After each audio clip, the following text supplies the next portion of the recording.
In the process of Sankhya, one has to become detached from matter, and in yoga, one has to attach oneself to the work of divine. Bhagavad Gita.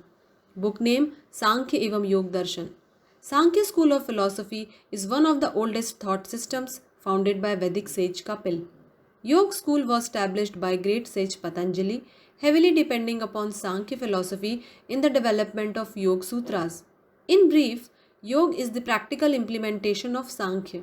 According to Sankhya philosophy, the living entity suffers due to too much attachment with worldly matters. And as per Yoga philosophy, a person suffers due to lack of recognition of the divine within.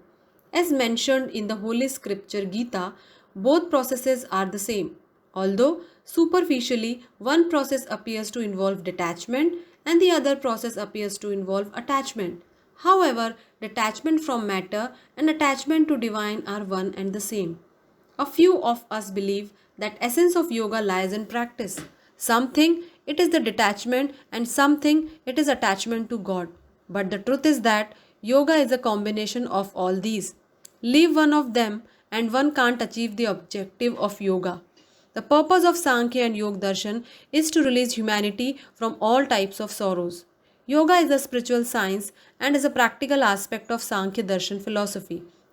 Yoga is beyond religion and it helps in realizing the truth by practitioner and leads one to know the goal of existence.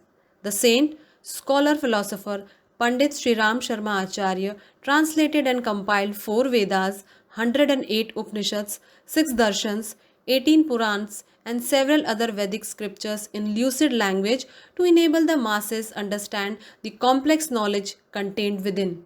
His contributions to the world of knowledge and human culture was highly acclaimed and appreciated by scholars, and Dr. S. Radhakrishnan honored him with the title of Vedmurti.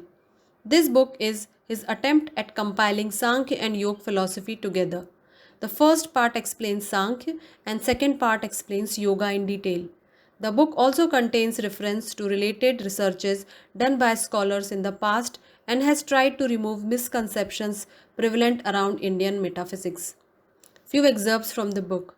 The third chapter mentions that the omnipresent Almighty might not be the creator of this world, but is the motivation for the creation to exist.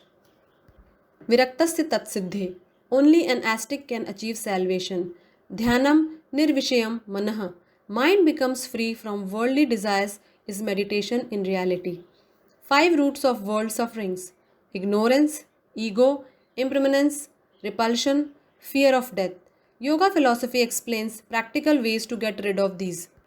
प्रत्यर्धर विद्यारणाभ्याम वा pranasya. By practicing a special pranayam that involves forceful exhalation or retention of breath, one acquires a pristine state of mind.